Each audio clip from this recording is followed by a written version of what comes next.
Well, Bruce, I'd love to start with you here with a question that I've asked a number of people as my opening question, because I like to start from the very beginning. Okay. Can you take me back to when the sport of swimming was introduced to you? Maybe not so much, swimming lessons and learning to swim, but when the sport of swimming and competing came into your life. Okay, yeah. Throughout my swimming career, I was really fortunate to have really good coaching and didn't necessarily know it at the time. But when I was 10, I joined the Ferndale Barracudas swim team. And the coach at the time was Richard Arlick, who was #2 sprinter in the country when he was in college.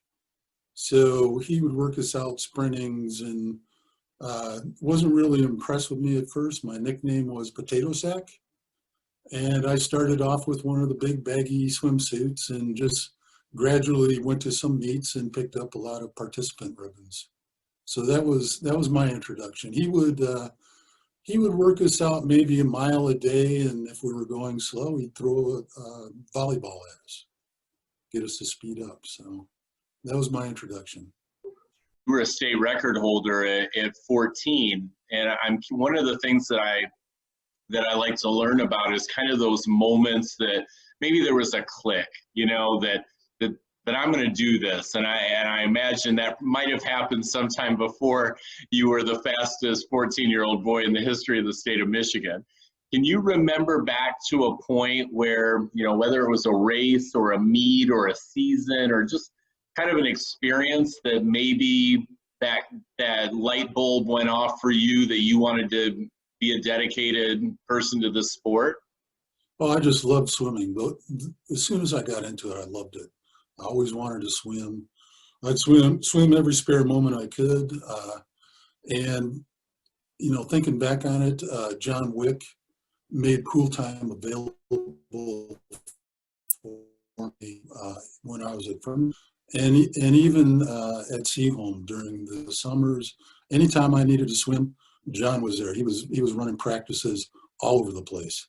So that particular moment when it clicked, I don't really have one to tell you. I've seen other interviews where guys say, "Oh, this was a point in time for me," but really, the point in time where I thought maybe I could do something big in swimming was more like my senior year in high school when I set the pool record at Wayne State during the Detroit News Invitational. So it was a little bit later for me than other folks, maybe. So you've talked about Coach Wick a couple of times here. When you think back to the most influential figures in your life as a young swimmer, I'm sure that he's included in that mix. Is there anyone else that you think about that was pivotal for you in your development?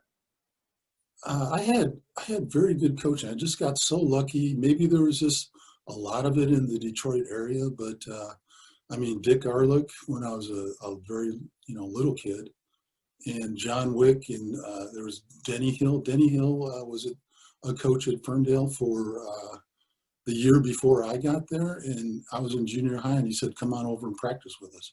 So I came over and practiced with the high school team.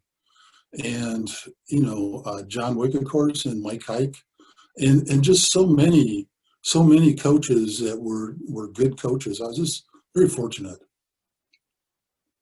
Well, I think I'm the fortunate one at this point that we've stumbled across the Denny Hill connection here, because I had a chance to talk with, of course, Dan Stevenson, who kind of gave me a little bit of a picture of what Denny was like at the beginning of his pioneer career. And then I spoke with Tony Anderson, who swam for him and graduated in '81.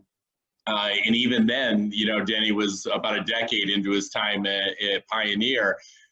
But this is an even earlier insight. Can you tell me about your memories of a young Denny Hill, who obviously went on and became really, I think by any measure, the greatest high school swim coach in Michigan history? Yeah, well, he's a big guy, obviously, and he did what he said, and the whole team did. He would work us out, as I recall, repeat sets of 100 freestyles, 10 of them, on about 3 minutes, I think it was. And we'd do 2 or 3 of those per practice.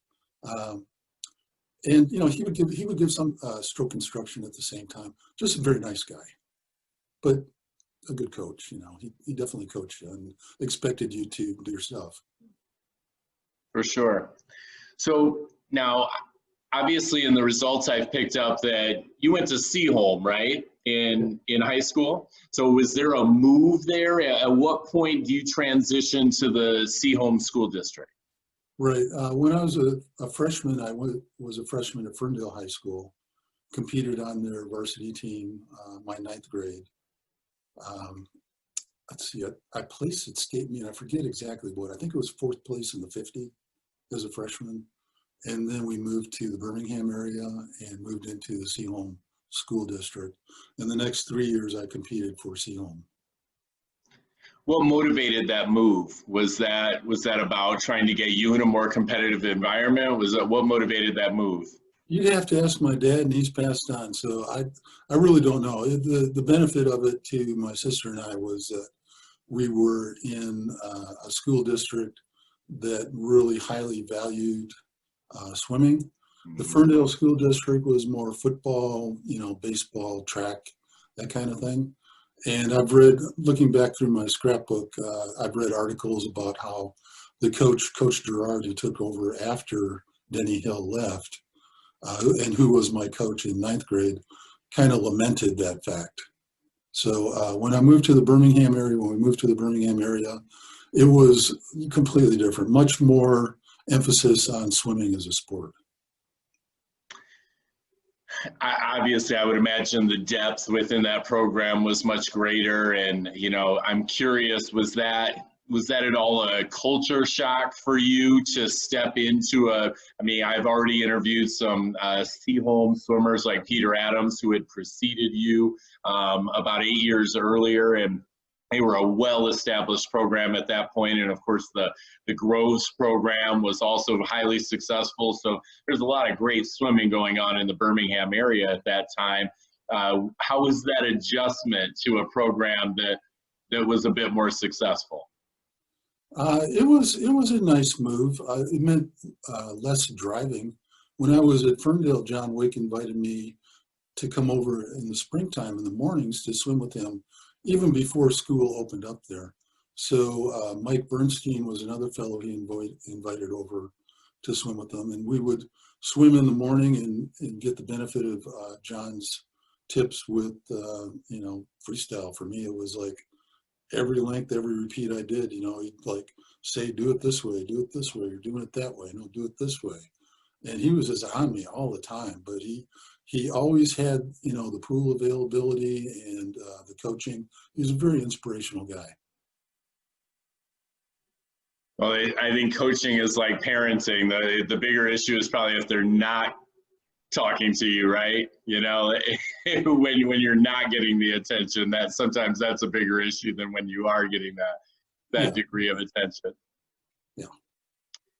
I want to ask you, before we get too deep into the Seaholm years there, I wanted to jump back to that state record. So you mentioned to me on the phone that you broke a state 50 freestyle record that was held by Ken Wiebeck, I think you told me. And of course, for anybody who's not familiar, Ken was really viewed as the preeminent sprinter in the state of Michigan. In the early 60s, swam at the 64 Olympic trials, went on and swam at the University of Michigan. He actually set a 200 IM record in 1964 that stood all the way until the 70s. I think when you would have been a sophomore, it wasn't until Tom Zuba broke that record that there was an IMer as fast as Ken Wiebeck. So he was a figure in the state of Michigan, and certainly on the east side of the state. Did that resonate with you? Maybe not his history, but did anyone kind of tell you, like, this is a special record, the person who broke this record? Did that resonate at all with you, that was, his history? It did. He came over and congratulated me after the event. And, I was kind of new to the sport still, been doing it for 4 years, but I was just a kid. But I got to meet him and understood that it was his record. And it sunk in slowly over the years who he was. But at the time I didn't know, he was an official at the meet. He was a nice guy that congratulated me on, setting the record. But for me, it was kind of a sudden improvement in my time, and it was all kind of hard to absorb right at the moment. And were you training with Denny at that time? I'm thinking about you being 14, and I think that were you still in the Ferndale area at that time? Yes, I was in the Yeah, you Ferndale. said you didn't go there until your freshman year, so I can imagine that was very difficult for Denny to have you move out of the district. Well, Denny moved out of the district right then too. Okay, same timing. Yep, the next year, Mike Gerard took over. Yeah, but yeah, it was a surprise setting the state record, but you know, it was a nice surprise, and it was nice to meet Mr. Wiebeck, that's for sure. Yeah. So obviously there's an evolution here that we'll get to, but you know, for your state record to be as a 50 freestyler, and that was not what you know, were swimming your senior year when you eventually arrived as, you know, a 200 freestyler and the fastest in the history of the state. I'm sure it's challenging, you know, thinking back 50 years to each individual year, but how did those first seasons at Seaholm go competitively? Did you find the success that you were looking for right away? Initially, no. It was a long progression of just competition after competition, workout after workout, and finally improving. And what helps too is growing taller, putting on more muscle. I know at one of the league conferences, my father sat next to Tobin Rote's father, I think it was, and he called me Bird Bones. And he had been a football player, right? And I look back at the pictures of myself in those years, and you know, I look like a skeleton. My coach at the time, Hike, said, you know, right, if you stick out your tongue, you're going to look like a zipper. So, you know, putting on muscle, growing taller, all that helps.